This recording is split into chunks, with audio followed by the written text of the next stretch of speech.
Hi, I'm Dennis Fan. Last year, my family caught COVID-19. Although we obeyed the quarantine rule, it was horrible, especially for me. The headaches were unbearable, and my nose ran like a faucet from sneezing all the time. I had never worried about viruses before, but this experience definitely got me interested. And that's why I want to talk about viruses and the COVID pandemic with you today. Until now, viruses have plagued mankind in various ways. The influenza virus, for example, is one of the most common viruses in existence. It usually spreads through droplets in mucus or spit and affects around 10% of the global population every year. Another virus that's worth mentioning is the human immunodeficiency virus, or HIV. What's scary about HIV is that it can lead to serious illnesses such as AIDS. Because of this, it's even nicknamed the Black Death of the 20th century. So, how do these horrendous viruses spread? A virus can't do anything on its own, but when it infects a whole cell, it can replicate itself and spread elsewhere. Our body is usually well prepared to withstand these attacks.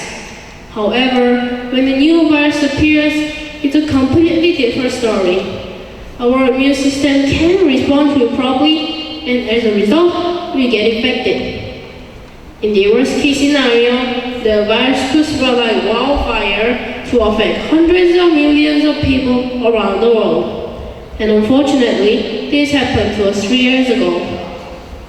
Tackling COVID was not easy. We couldn't just sit around and wait for our bodies to magically become immune to it. We needed to take action to really bring it to an end. So when the pandemic hit, scientists came together to find a solution for the virus. People worked and studied from home and wore masks to ride out the virus storm. Through these combined efforts, the pandemic has now almost come to an end. You can return to normal life and enjoy things that we couldn't for the past 3 years. It still feels like a dream to finally breathe and talk without masks and even participate in this speech contest. I know this doesn't mean the end of all viruses. New and even stronger ones will emerge and continue to bother us in the future. However, the COVID pandemic has taught me that with knowledge, determination, and cooperation, we will always come out victorious. Thank you for listening.